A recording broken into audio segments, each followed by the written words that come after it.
please join me in welcoming Jennifer Egan.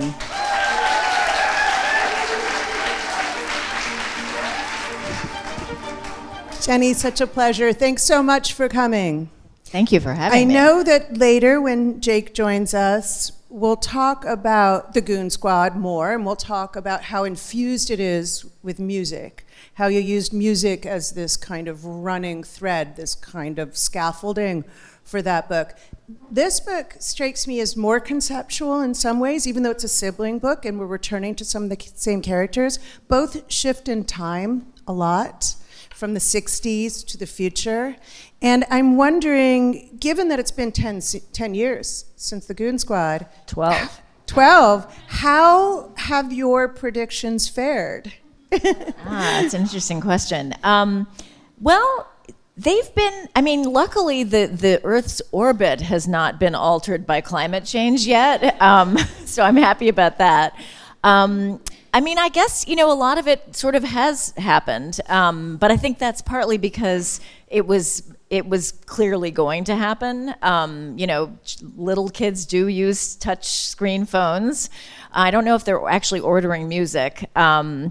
I posited a water wall in Lower Manhattan that was pre-Sandy. Again, this is not. I don't think I really get a lot of credit for being a soothsayer. But I think that we are all aware of all kinds of things, whether we know it consciously or not. And I guess I was just imagining forward, kind of necessity, really. The reason I did it was not that I think I'm such a great future predictor, but I really wanted to see my character, Alex, as an older person, and we know when he's young, so I didn't really have a choice but to go into the future. Mm-hmm. So this book, each chapter takes the perspective of a certain character. Now, sometimes it's the character's actual point of view, first person, and sometimes it's kind of an omniscient narrator of a certain character. And I'm so interested in breaking that rule that you stick to one choice with that, but also what drew you to these particular characters as being emphasized from Goon Squad? So a lot of these are the same characters that we met in Goon Squad, and we see them now older, and then we go back, and then we go to the future. How did you come, for instance, to Bix, who is really so important, especially in the beginning? Usually, there were a few different things that led me back to people. One was a feeling that I knew more about them than the readers of Goon Squad did. So, for example, Bix makes a very brief appearance. A lot of people don't remember him at all. Yeah, but he's really very much a sort of pushed to the side character. Yeah, he's the guy who was online when the rest of us had no idea what that meant in the early 90s. And there's a moment where he is standing by the East River with two NYU undergrads, and he says to them, one of them says, "Let's remember this moment even when we don't know each other anymore." And Bix says, "We're all going to know each other. Everyone we've lost, we'll find, or they'll find us." And in the moment that he said that, I thought, I bet Bix actually invents social media. He's the one who's going to do it. And then it sort of felt weird that no one else knew that. So that was that. So I always thought if I returned to this material, I would definitely want to see him after he has done that. I wasn't very interested in showing him doing that. That didn't feel interesting. But I loved the thought of then what? And we see him in the then what moment. And then other characters, it was the very fact that we know so little about them that actually made them interesting to me. In real, there are no minor characters, of course, in real life, because everyone is the center of their own universe. That's stating the obvious. But in fiction, there are minor characters. So it's fun to take someone who seems to be extremely minor, so for example, has only been mentioned by name, let's say, and then plunge into the middle of that person's consciousness. But I try a lot of things that don't work. I should say that these are the efforts that worked out well enough to be part of a book. There are always people that I'm still curious about, but I can't find my way toward them. And you made the point that each chapter is technically different from the others. First person, third person. I have a first person plural in the Candy House. Yes, you have a first person plural. Yeah.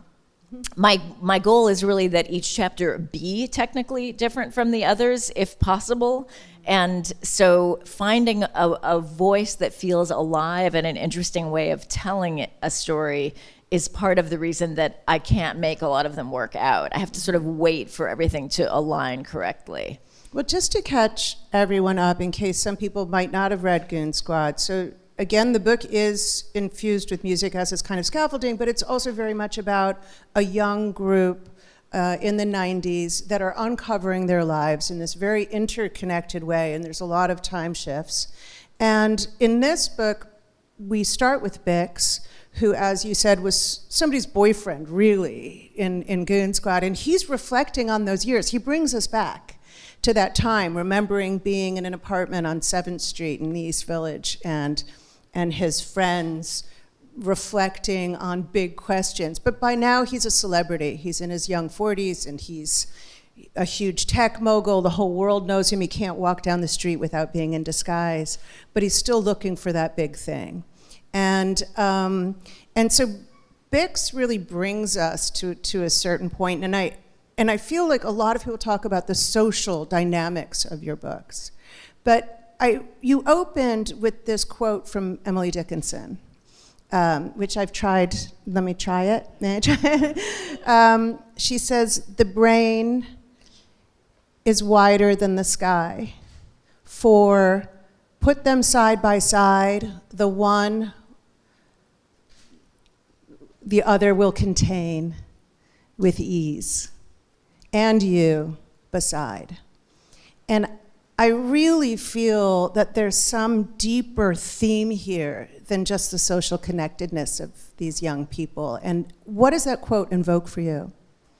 I think it invokes the feeling that, in a sense, each of us is a kind of cosmos, that we don't even know even a tiny fraction, really, of what we actually know and contain and have perceived. I mean, perception itself is so complicated, and we as individuals perceive very differently from each other. We know that because we abrade, and it's very clear that we're not seeing the world the same way, but we also have no idea how someone else really sees it. So to me, the quote speaks to just the infinitude of consciousness, really. And when there's a moment in the book when a character is thinking about the people in her apartment building. She's a very solitary person. She lives alone, and she shares a wall with her neighbor. And even though they have lived there together for a long time, they don't really know each other. And there are moments where she can sort of hear him moving in the middle of the night, and she'll think, he's alive. He's a person. And it's so shocking. And then she thinks about the fact that everyone in her apartment building is also a person, and she feels like the apartment building should explode from the pressure of all of that content. So in a way, I feel the same way. You know, I think it's easy to not think about that. For me, thinking about it a lot is actually very hard. I have to make myself not think about it. But you clearly thought about it for this book. Yes, but it's hard to get through the day if you're really thinking about the fact that every single person is a whole universe. I find that it can lead to a kind of paralyzing state of empathy, actually, where I feel so concerned about the worries that other people have that it's hard to function. But I think it's the analogy without the empathy part is just staring at the heavens and really thinking about how tiny we are. Like, at a certain point, you just have to put that aside. That's my job. Exactly. So I often have a lot of abstract ideas swimming around in my head before I start writing. And even as I write, they aren't exactly what I'm thinking about while I'm writing, but they're somehow there, and I wait for them to appear to inform what happens. And one of those ideas was about not just the infinitude of consciousness, but about the individuality of each of us and how strange that that is, if you think about it in the context of such a data-driven culture. You know, we're obsessed with how predictable everyone is. There's data gathering underlies and data monetizing underlies so much of our online experience. And the supposition there is that this data is really predictive and really useful and really explains human behavior. And yet, on an individual basis, it seems completely useless. So that paradox really interested me, and that was one of many abstract ideas I had in my mind before I started and as I wrote. Your characters seem to me to be all struggling with the idea of consciousness, their own, recognizing that their neighbor exists when they don't see their neighbor. And then they hear them scrape against the wall, as you say, and there's this moment of recognition, but also not knowing themselves, trying so hard to know themselves, and also trying hard to hide themselves, and then being frustrated when other people are hiding themselves. There's a line that is so stunning about Bix, who is this opening character who has basically launched this social media company, Mandala, and Mandala. I even asked you, and I still put the stress in the wrong place. Mandala. So Mandala, they sometimes describe as the idea that you have to collaborate or be in exile, right? So we'll talk about Mandala in a second. But there's a line where the omniscient narrator, that is you, Jenny, says he felt the mysteriousness of his own consciousness. And you write, like a whale looming invisibly beneath a tiny swimmer. And the image is just so stunning. And this haunts him, and this drives him to create this project. I think this would be a great moment if you would be willing to read the passage. Sure. We talked about from Candy House about Bix. So just to set it up a little bit, the context in which Bix has that frustration about not being able to know all that he knows is that he's trying to remember all of the facts around that moment that I briefly described earlier, where he talks to the two undergraduates by the East River. The reason that ends up being important is that those two undergraduates say goodbye to Bix and walk away, and one of them ends up drowning in the East River. So it's a huge event. And I think in terms of, asking why I returned to that material and whom I decided to return to, part of that drowning happens in one of the last chapters I wrote, so it's the only reference to it actually in that whole book. But it felt like a really big deal, and it felt sort of like I didn't want to just leave it there as if it were just a passing event. And I think I had a will to return to the circumstances of that drowning, and so do the other people who experienced it, Bix and the person who was also swimming.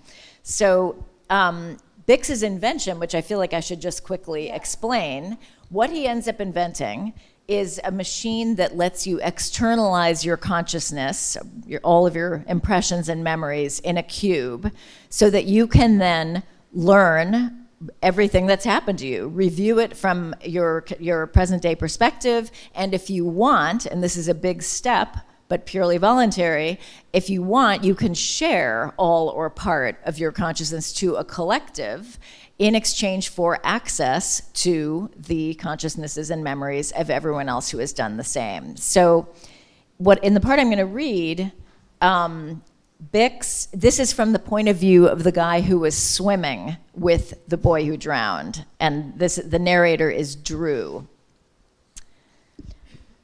Bix Boughton was the last person to see Rob and me before our East River swim. He got in touch with me out of the blue in 2016 when Own Your Unconscious was blowing up. Bix wrote that it was his memory of Rob and that morning and those years, his difficulty remembering them, that first spurred him to try to mass produce a memory externalization device. It filled me with relief to know that Bix, whom I hadn't seen since NYU and who'd become, in the interim, a tech demigod on a first-name basis with the world, was still moved by Rob's death. Not long after Bix got back in touch, Sasha and I went to New York to visit him and Lizzie.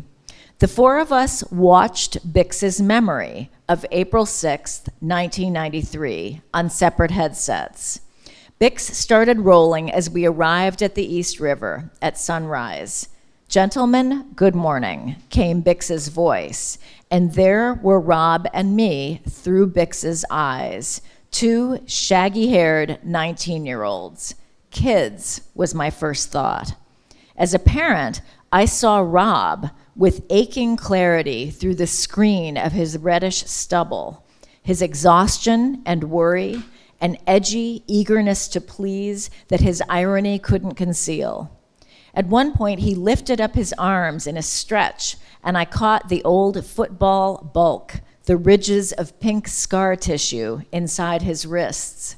And then there was the part I'd failed, or maybe refused, to see at the time, a tenderness when Rob looked at me, a trusting admiration that was obviously love. I wished fleetingly that Bix hadn't silenced the thought and feeling portion of his consciousness. I wanted to know if he'd seen it. Would Bix have recognized the fumbling proposition Rob made to me some 20 minutes later as inevitable? But the real torture was watching my 19-year-old self, cocky and full of hope, unaware that within the hour, I would begin the after portion of my life, in which I would try, endlessly and futilely, to atone. "Gentlemen, good morning." We watched the memory again and again. I was clutching Sasha's hand, and I felt her weeping. But repetition dulled her response, and at some point, she and Lizzie removed their headsets and took a bottle of wine up to the roof deck. I had to keep watching. There was something I needed to pinpoint in the lull, that last pause before Rob and I waved goodbye and began walking south along the river in the blinding, metallic, early morning sunlight. And then we were out of sight. Bix had turned and was walking toward the East 6th Street overpass, heading to his apartment on East 7th Street. "Wait, stop." I couldn't keep myself from exhorting him. "Turn around, call us back, stop it, stop it, stop it." I realized I was shouting only when Bix switched off my headset and lifted it gently away. Beautiful.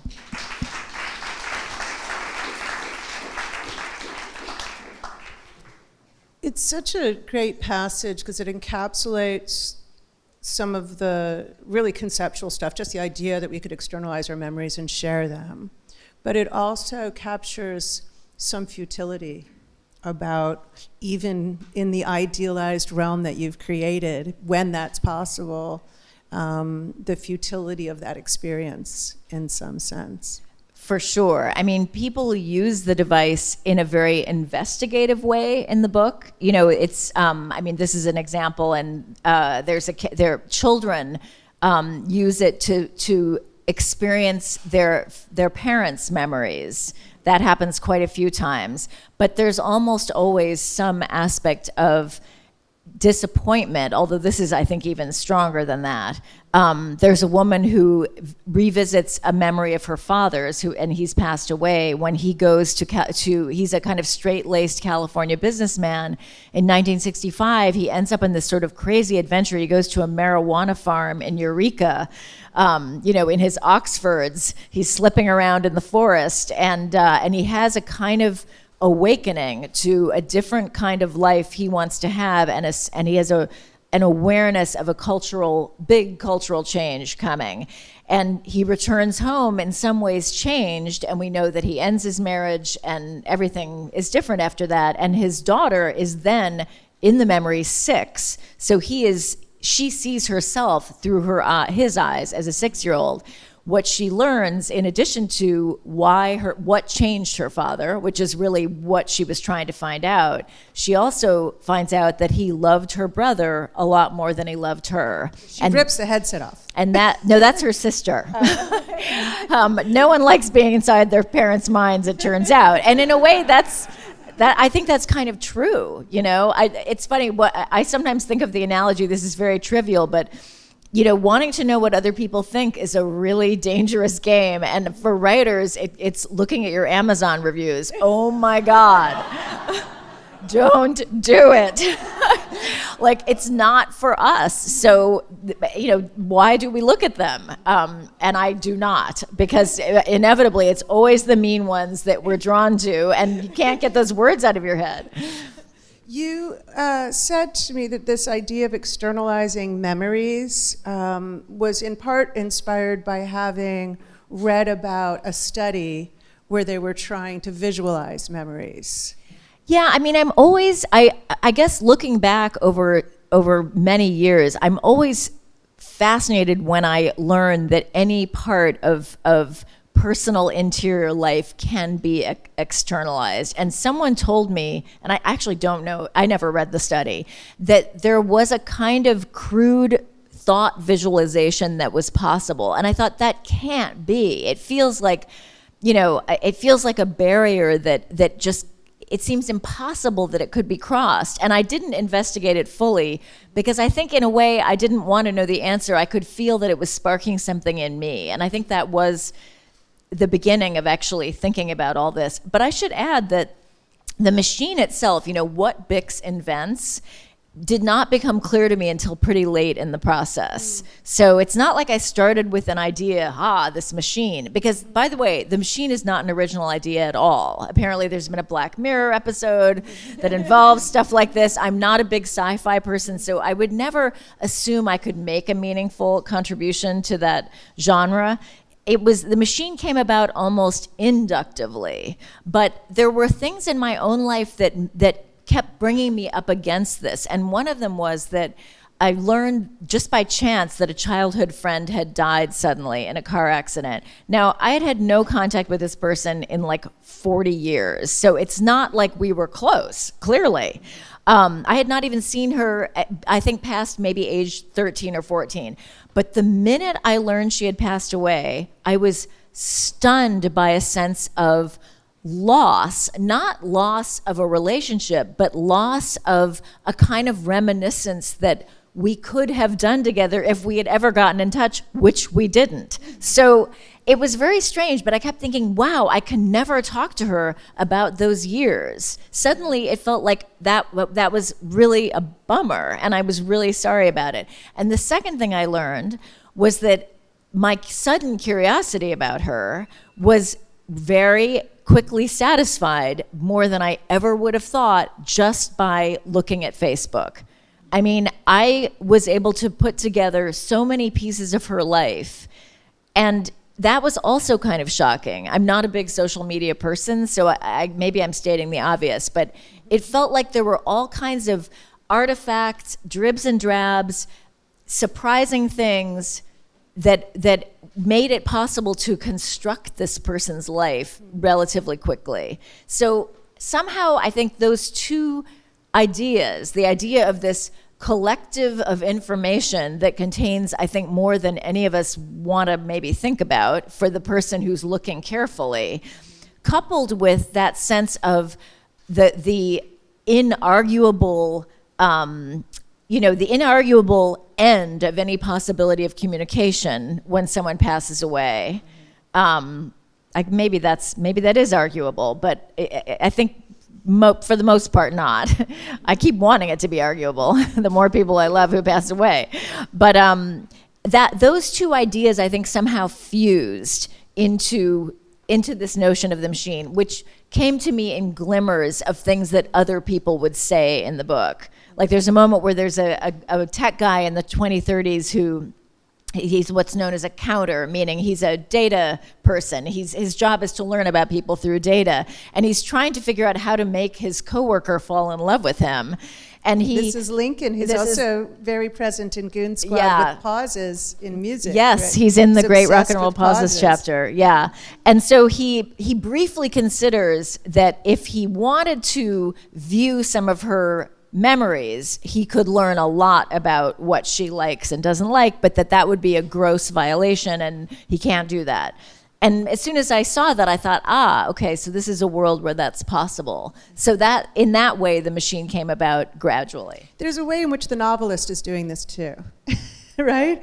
The novelist is, you have characters talking, who are talking about originally inspiring Bix, who are talking about externalizing animal consciousness, and then wondering, are we violating some boundary by transgressing against another sentient being's inner world? And it strikes me that, the novelist is doing two things, and in particular, your work is exceptional for this. One is this incredible sphere of imagination, but you also sense the detail of actual observation. And so, I wonder how much you are violating the minds of those around you. Well, and how much is totally imaginary? What's that tension for you between the imagined and the observed?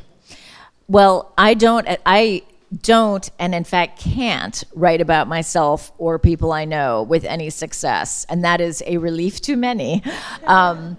And so it luckily, in my case, although a lot of people write autofiction, and this is a very important question for them.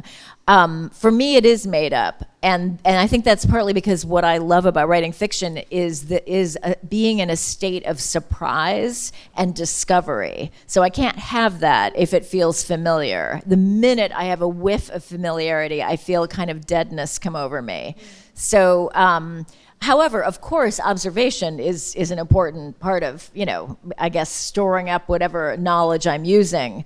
But there isn't a direct correlation between what I'm writing and what's going on around me, which I really like. And I'm sure your husband appreciates that very much. And my mother. Yeah.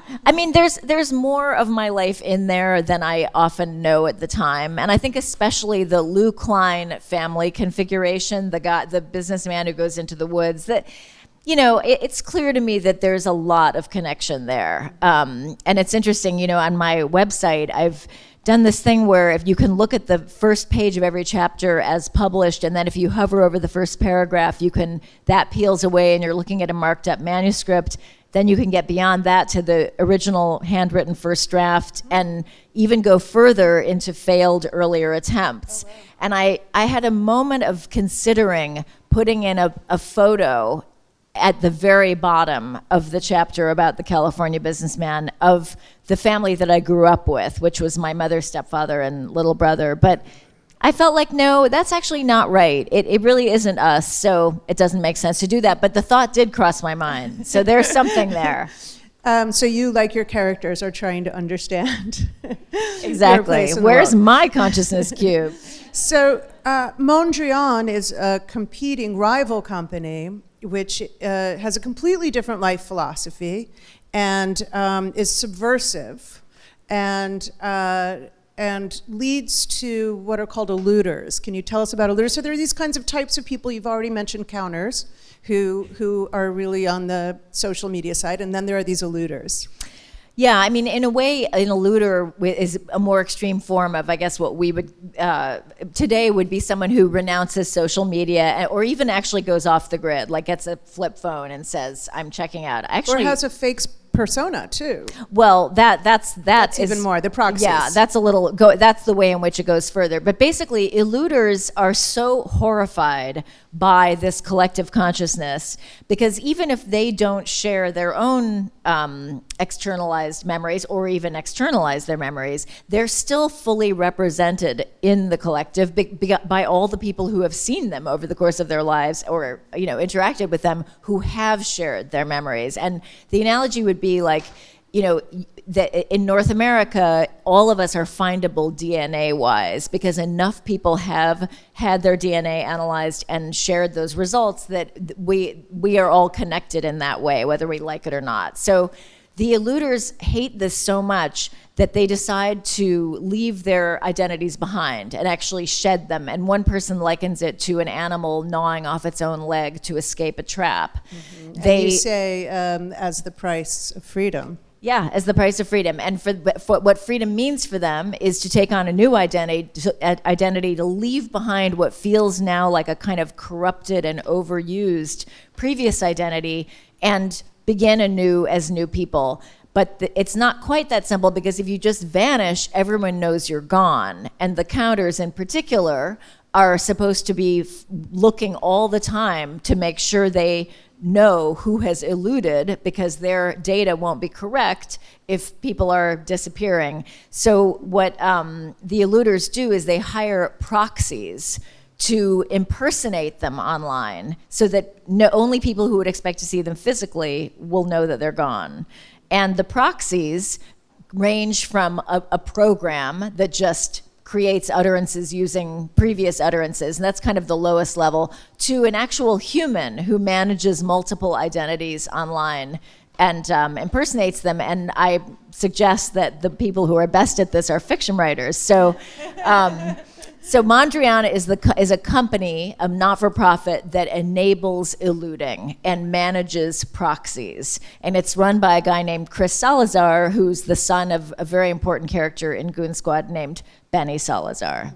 It took me a minute to clock that the Mondrian was named after his abuela's painting. So his abuela comes into some fortune, and she buys a Mondrian, and she can't even insure it because she lives in such a humble home, but it's this sort of ridiculous scenario. And it took me a minute to clock that that's where the name comes from for the company. She can't insure her Mondrian, so what she does is she buys all of this Mondrian merch. She make has it look fake. Mondrian trays, rugs, teacups, placemats, so that, and her idea is that no one who owns things like this would ever have a real Mondrian. So no one will ever guess that the one on the wall is actually real. You are reminding me, particularly the line about the trapped animals gnawing off their own legs as the price of freedom, of another quote that opens your book right after Emily Dickinson, and that's James Baldwin, who says, "For nothing is so unbearable, once one has it, as freedom." And it really strikes me that you are not clearly falling on one side or the other. Both of these are fraught existences.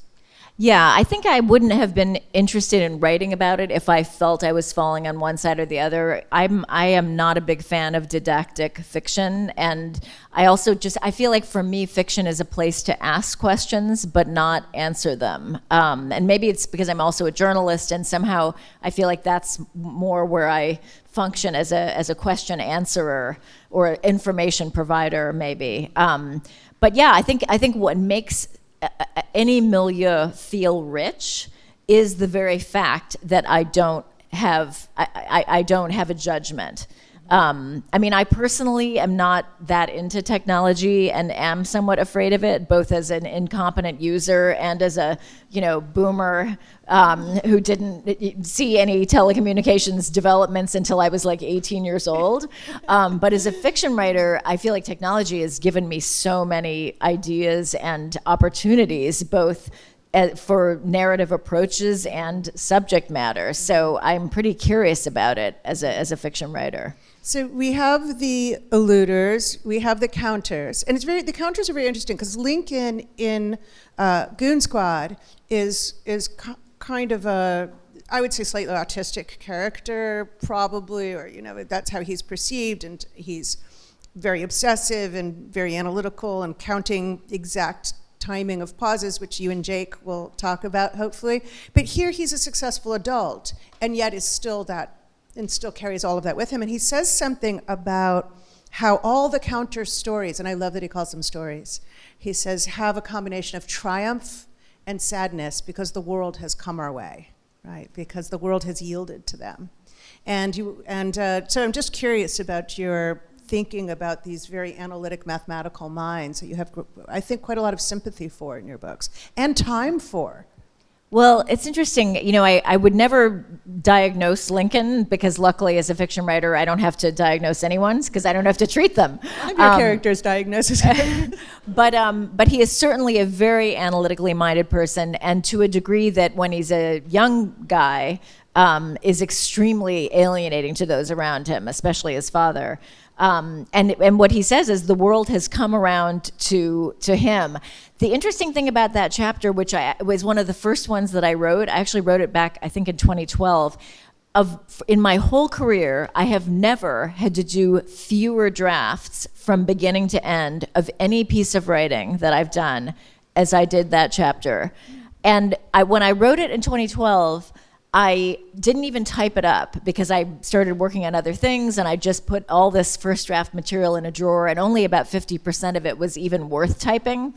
But when I typed that chapter up and read it, I thought, I really had that feeling of who wrote this, because it does seem very analytical. I mean, deeply, cellularly so. And I never got past trigonometry, and I barely passed that. Although in retrospect, I do think my teacher, whose volume problems always involved vodka, at Lowell High School in San Francisco, may have been partly responsible. And in fact, one reason I found myself thinking back on Mr. Nickerson was that I thought, I think I might have really liked math, actually. I think I kind of got derailed by this guy who really could not teach. And anyway, so Lincoln, if there's one character who felt more available to me in a mind-melded way than any other, it was certainly Lincoln. I have to say, it's very surprising. But there's other math in the book as well. There's other empiricists, and there's algebraizations, where people write mathematical equations for extremely ordinary things, spilling a drink, getting in a bar fight, whatever it is. And you make great use of the imaginary number I, which is, there are actual equations in this book.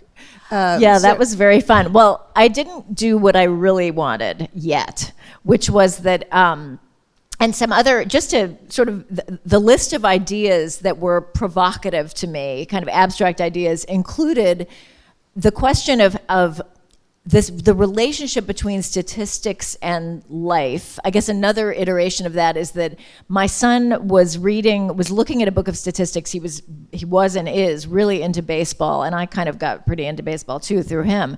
And I was pressuring him, as I often did, to read. And he said, I am reading. He was holding a big book. And I said, yeah, but I mean like read a story. And he said, I am reading a story.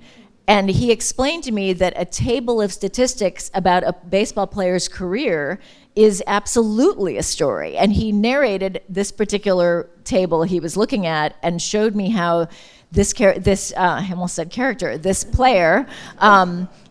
did really well, but then he got traded, and then it was clear that after he got traded, his stats really dropped. But then he starts to get better, but then he enters this period where he gets traded a lot, and then he falls back to the minors. And by the end, it was a really poignant story, because I kept thinking, well, it could have gone so much better if he just didn't get traded there. And I realized, okay, so I have a kind of prejudice against numerical storytelling, but it is storytelling. So I hoped that I could actually have a chapter of this book that would be only numbers. But I think I'm just not good at that. I'm not as Mr. Nickerson is the reason, maybe. But anyway, but I did manage to get some algebra in there, which was very fun. And the idea for that actually came from watching an extremely popular and successful movie, which I won't name, and reaching a point of absolute awe at the fact that every word that came out of people's mouths and every moment of drama and action was a total cliche. I'd seen and heard every single thing that happened an infinite number of times, and I thought, this could be mathematized. These are equations. We're just moving equations around. And that got me thinking about the fact that an algebraic equation is also a story. There's a beginning, things happen, and then there's a solution. So Chris Salazar, who ultimately has the company of Mondrian, starts at a tech company where his job is to algebraize what are called stock blocks, but basically are like familiar dramatic tropes. And so he does this, and he's supposed to create a gigantic system of algebra that can contain any action that can happen in any cultural product. But what he starts to find is that his own life seems to also be possible to break down. He's noticing these same tropes in his own life, and so I had the fun of describing certain things that happened to him using my, I'm sure, totally flawed algebra.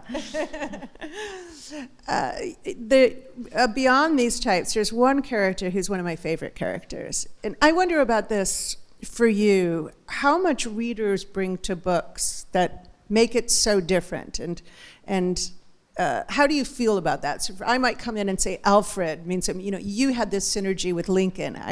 I loved Alfred. Can you tell people about Alfred a little bit? He's hysterical. Alfred is obsessed with authenticity, which is another running theme and concern in the book that comes up in all different kinds of ways. I guess the Mondrian surrounded by merch being one example, but Alfred becomes so disgusted with what he sees as the fakery all around him and the degree to which he thinks people have internalized tropes that they've watched on television, that he feels that he has to experience authentic responses, and the way he finds to achieve this is to scream spontaneously in public and watch what happens. And guess what? If I started screaming my head off right now, I would see some very authentic reactions, albeit pretty negative. But again, that's the price he's willing to pay. So he does this, and there's one scene that where I think I describe his last screaming episode, which happens on an Avis bus, in the company of his kind of serious girlfriend, whom he's bringing to see his family, and he is moved to begin screaming on this extremely crowded bus, and things happen. But yeah, that's Alfred. He calls it a revelation too, and he says once you have the revelation, all you see is what's gushing underneath. And I just love that character. In general, so many of your characters are struggling to know themselves and know other people. Alfred somehow sees past. You have these impressionists in the book who are people who can naturally know what's going on in someone's interior world and read their emotional state, and Lincoln can't. And maybe Alfred can, and that's why he's so angry, because everyone's doing this fakery, but everyone's struggling to know themselves, it feels like, and some of them are using the cube to do so. They're trying to download their memories into this galaxy of possibilities to know themselves and know other people, but you don't feel any satisfaction is ever attained from them. I think that probably the satisfaction is not attained through the cube. There's a young woman. Well, she's not young anymore. There's a woman, another daughter of the former straight-laced California businessman named Lou, who is a long-term heroin addict in her 50s, and she wants to use the cube to review a trip that she took with her father at age 16 that she feels was really kind of the pinnacle of her life, when she was just full of promise before things started to go wrong. So she actually goes through the externalization process. She wears the electrodes, and she uploads her consciousness to the cube, and she feels a tremendous sense of lightness after that happens, because she feels somehow unburdened. But what she realizes in the end is that she doesn't want to actually view that trip again, because what she acknowledges, or sort of comes to see just through the process of being about to do it, is that her nostalgia is part and parcel of a curated version of that trip that is very beautiful, and there's a big possibility that the real thing wouldn't match that. And she feels that she has so little, and that memory means so much, that the thought of losing it is too awful. You've mentioned that fiction is, to your mind, the only real form that gives you access to other minds. Well, I would never want to say that, because that sounds a little self-aggrandizing, but I do think that what I love about reading is that it feels to me like the only narrative art form that gives, and part of, I think that one critical aspect of this is the absence of images. Except the ones we make in our heads, that actually gives me the feeling of being inside another mind. Looking at visual art does that too. In a sense, I'm looking at the contents of another mind, but that's not narrative exactly. So as opposed to film, TV, etc., all of which are great, but in which we are starting with an exterior and trying to get past that to an interior, fiction does the interior, and I think that's the reason that it's somehow has survived even in this very crowded entertainment field. You have a line that was very striking to me where Gregory, the youngest son of Bix, who is not technologically minded nor involved with either of these social media companies or the rebellions, and you say, only Gregory's machine. And then you say, this one, fiction, really allows us the freedom to roam in the human collective. And it made me wonder, is Gregory one of the omniscient narrators in some sense of this? Is Gregory you, or is Gregory the novelist? Because he's an aspiring novelist who's observing the world. The fact that you don't know means I don't know, because I really don't hold back information like that. I think that's certainly a reasonable interpretation, but also he's very biased. He's very anti-technology, and part of that is just generational. He's rebelling against his dad, who is a tech icon. But yeah, I do really think that is a special thing about fiction, that it can give us that feeling, and that and I think that's actually what it does. I think that's what it was invented to do. Well, I think some of the dissatisfaction that's expressed in the book of these characters who are trying to know themselves with all of this information, and which also reflects something we're struggling with, is another line where you essentially say, the problem with knowing everything is it's too similar to not knowing anything. And without story, it's all just debris. It's all just information. And I very much felt that way walking away from the book. It's somehow the power of the narrative where we get meaning.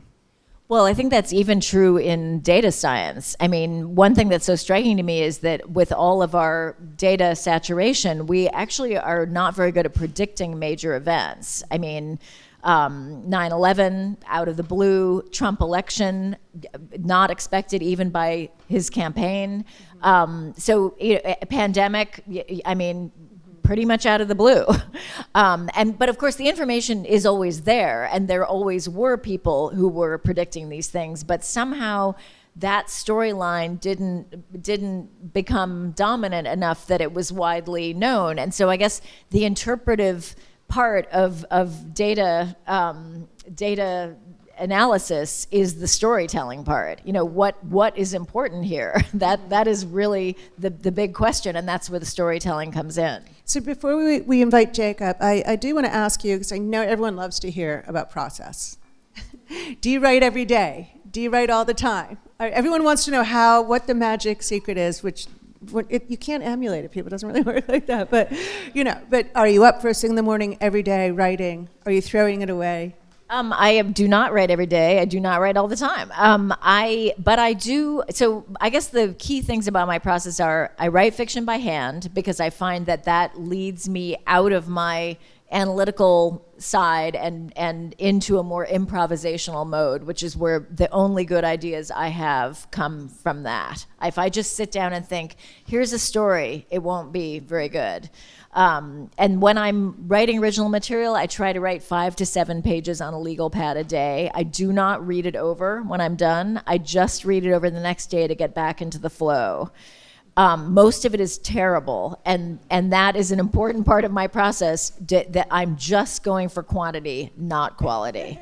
I allow myself to write badly. I don't love it. I also can't tell sometimes what's bad and what's not. Then eventually I type it up. I do many, many, many drafts, and once I have that first draft, I am then working from an outline, but I don't have one before because I don't know what I'm going to be writing about. And I also have a writing group that I rely on a lot, and I actually dedicated the Candy House to them. The dedication. So I get a lot of feedback. Part of that is since I don't write about myself, I really need to know how this is landing for other people. I'm not the best judge sometimes, so I have to find out if what I think I'm doing is what I'm doing. And I guess those are the nuts and bolts of it. But I go in and out of being productive. I haven't written a word of fiction in a couple of months now, so that's not great, but that's a fact. So yeah, I think that's my process in a nutshell.